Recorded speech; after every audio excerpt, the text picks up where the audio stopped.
আজকে আমরা কথা বলবো হচ্ছে বর্তমান সমাজে একটা ব্যাপার দেখা যায় যে ভাইরাল হওয়ার জন্য মানুষ যাতা করছে।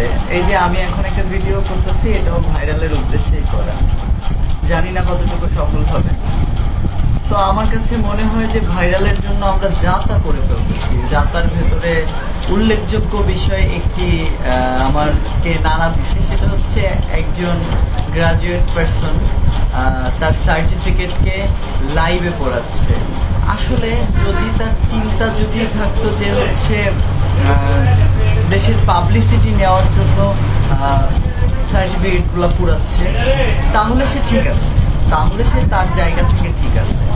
কিন্তু সে যদি অসুস্থ হইতো, যে অসুস্থ পর্যায়ে সে তার সার্টিফিকেটটাকে পুরায় ফেলছে কিন্তু লাইভ করতো না, তাহলে কিন্তু কেউ তাকে দেখতোও না।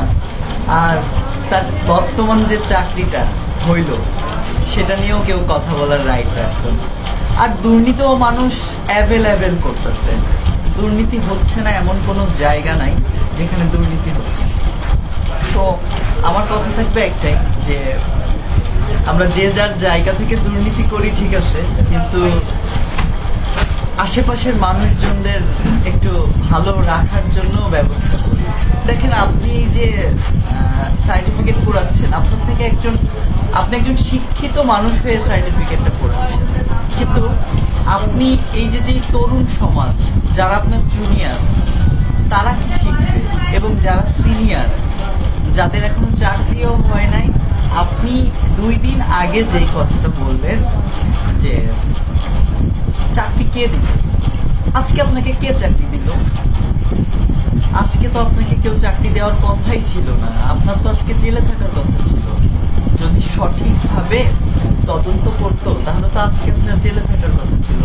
কারণ আপনি তরুণ সমাজকে এমন কিছু বাজে জিনিস দেখাচ্ছেন যে আপনি আপনার সমস্ত অর্জন পুড়িয়ে ফেলতেছেন। তো এইটা তো সঠিক সমাধান হতে পারে না। আপনি যেভাবে স্পিচ দিলেন পড়ানোর পরে, আপনি সেই স্পিচগুলো আগে দেন নাই কেন? আপনি সেই স্পিচ নিয়ে জায়গায় জায়গায় যে চাকরি চান নাই কেন? আপনি চাকরিটা পেলেন আর বললেন যে তারা আমাকে যোগ্য মনে করছে, তাই তারা আপনাকে চাকরি দিচ্ছে। আরে ভাই বোন, তারা আপনাকে যোগ্য এতদিন কেন মনে করে নাই? যখন মনে করছে যে আপনি পুরাতে পারেন, আপনাকে দিয়ে তারা কি করবে? ঘরবাড়ি পুরাবে? লোকের ঘরবাড়ি পুরানোর জন্য আপনাকে নিয়োগ করা হয়েছে? আমার তো মনে হচ্ছে আমি খুবই অসাধারণ একজন ব্যক্তিত্ব। আমার যদি আজকে আপনার মতো অনেকগুলো সার্টিফিকেট থাকতো, আমিও পুড়িয়ে শো আপ করার চেষ্টা করতাম। কিন্তু দুর্ভাগ্য, আমি এতগুলো সার্টিফিকেট অর্জন করতে পারিনি। সামান্য কয়েকটা সার্টিফিকেট নিয়ে বসে আছি। চাকরি হয় নাই, তাতে কি হয়েছে? সামনে সরকার আসতেছে, আবার সরকার প্রতি ঘরে ঘরে চাকরি দিবে, এই উদ্দেশ্য এবং লক্ষ্য নিয়ে আমি বেঁচে আছি। আমার জন্য দোয়া করবেন। আমি সরকারি চাকরি পাই নাই, কিন্তু আলহামদুলিল্লাহ আমি ভালো আছি। ধন্যবাদ সবাইকে।